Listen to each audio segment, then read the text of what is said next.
Hola, ¿qué tal?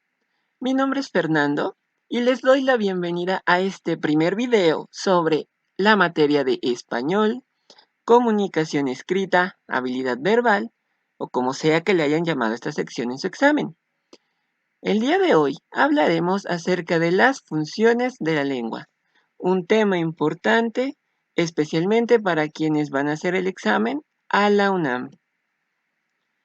En primer lugar, es importante saber qué son las funciones de la lengua. Cuando nosotros estamos transmitiendo un mensaje, es decir, cuando hablamos o escribimos, lo hacemos con un propósito determinado. Este propósito es lo que se llama como funciones de la lengua. Podemos identificarlo porque van a responder a la pregunta ¿para qué quiero hablar? Es decir, ¿qué quiero hacer cuando estoy transmitiendo un mensaje?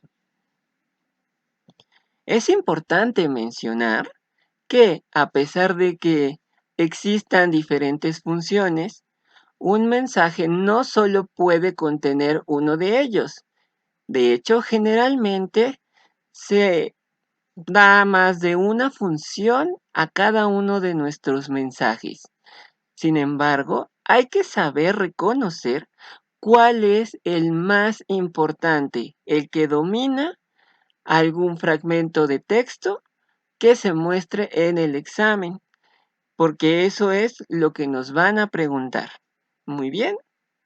Entonces, para poder hablar sobre lo que son las funciones de la lengua, necesitamos retomar el circuito de la comunicación. Este se compone de 6 elementos, de los cuales nosotros solo vamos a retomar 4, porque son los que necesitamos conocer en este caso para nuestro examen. El primero de ellos es el emisor, es decir, la persona que transmite el mensaje. Esta persona va a transmitirlo a un receptor, nuestro segundo elemento. ¿Y qué es lo que va a transmitir? Pues el mensaje, ¿no? Nuestro tercer elemento. Y estos tres son los básicos en nuestro circuito de la comunicación. Sin embargo, existe un elemento más que vamos a retomar y es el contexto. Siempre que transmitimos un mensaje, no lo hacemos en el vacío, en la nada. Hay un contexto detrás, que puede ser un contexto físico, como la calle, el salón, algún sitio, ¿no? Incluso una página de internet. Pero también el contexto se refiere a la información que ambas personas cuentan en común cuando estamos en este circuito de la comunicación. Muy bien, a partir de estos elementos y los otros dos que no vamos a mencionar, una persona, un señor llamado Roman Jakobson, dijo que cuando nosotros estamos transmitiendo un mensaje, se hace énfasis en alguno de estos elementos de la comunicación y dependiendo a qué énfasis o a qué elemento le estamos dando este énfasis, es la función que va a tener nuestro mensaje, la función de la lengua que se va a desarrollar. Roman Jakobson lo hizo de cada uno de los 6 elementos y con ello determinó lo siguiente. Cuando nosotros estamos haciendo un énfasis en el contexto, vamos a tener la función referencial. Si nosotros enfatizamos nuestro mensaje a actuar en el receptor, vamos a tener una función apelativa. Y finalmente, si lo que queremos es enfatizar la forma de nuestro mensaje, tendremos la función poética. Ahora, ¿El emisor también tiene una función? Sí, pero en este momento no necesitamos saberla, pues no se incluye en nuestro examen.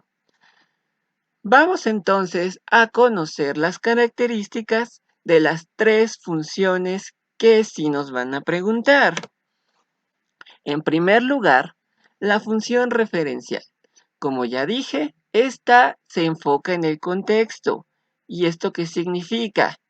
Bueno, la función referencial va a informar algo de manera objetiva.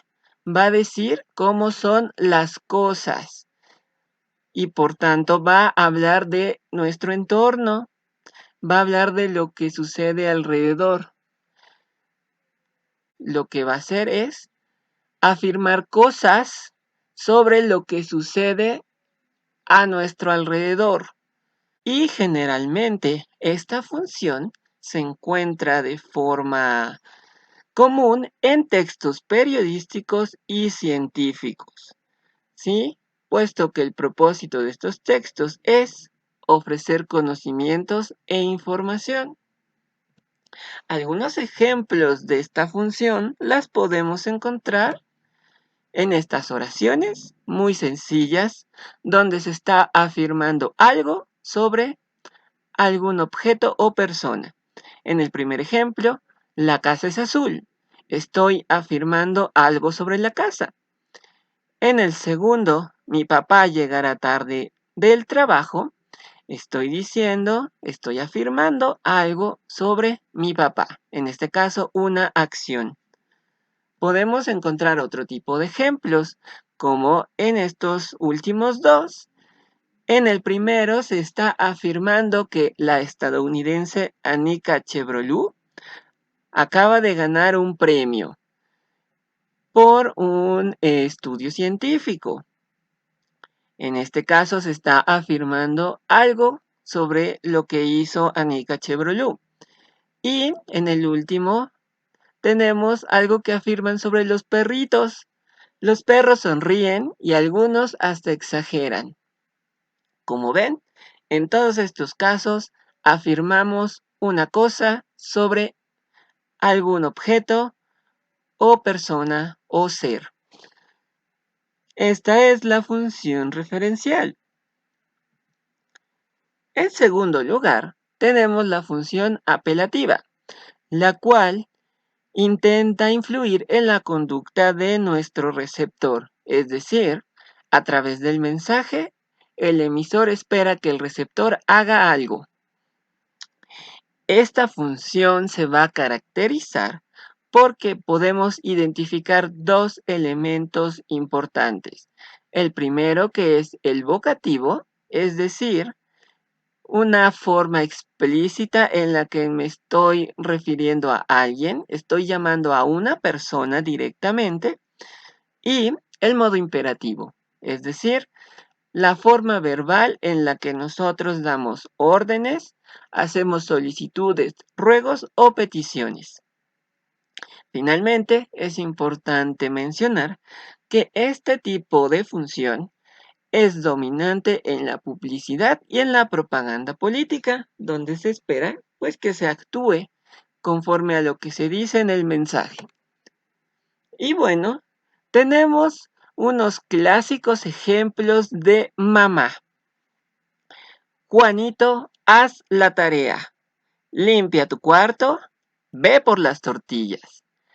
En amarillo podemos ver tres verbos en el modo imperativo, de tal manera que estos enunciados cumplen una función apelativa. Además, en la primera de ellas, tenemos resaltado en rojo a Juanito. Juanito es el vocativo, es la persona a la que estoy llamando en esta oración. Allí tenemos los dos elementos de la función apelativa.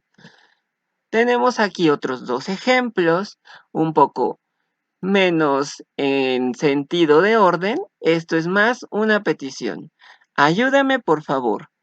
Y compra nuestros productos. Ambas también cumplen una función apelativa pero no son directamente una orden.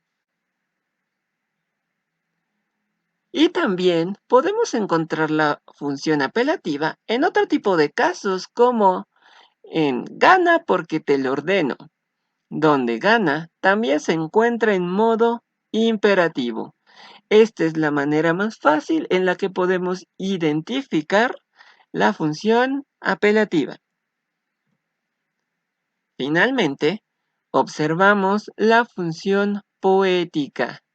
En este caso, dicha función aparece en cualquier manifestación en la que se utilice el lenguaje con un propósito estético. Es decir, esta función lo que va a hacer es adornar nuestro mensaje con las palabras. Las palabras van a servir como un adorno con esta función. Esto generalmente se manifiesta con recursos retóricos como lo son las metáforas y las rimas. Y el texto más común en el que podemos encontrar la función poética es en los textos literarios. En este caso tenemos un ejemplo de un poema de Sor Juana Inés de la Cruz. En este caso podemos observar que se está utilizando, entre otros recursos, la rima. Al rimar las palabras prado, delicado, vana, grana, hado, gozado, lozana, mañana.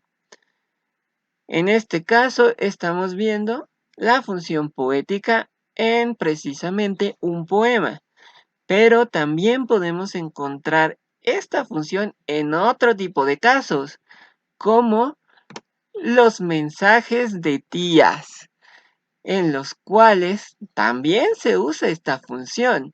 Por ejemplo, así estés lejitos, siempre estás aquí, cerquita de mi corazón. Y aquí encontramos un recurso retórico bien complejo que se llama paradoja. Como ven, la función poética está en muchos lados. Bien, estas tres son las funciones de la lengua que vamos a necesitar conocer en nuestro examen. Con esto terminamos el primer video. Si ustedes tienen alguna duda sobre este y los próximos temas, pueden enviarme un mensaje a mi perfil de Facebook.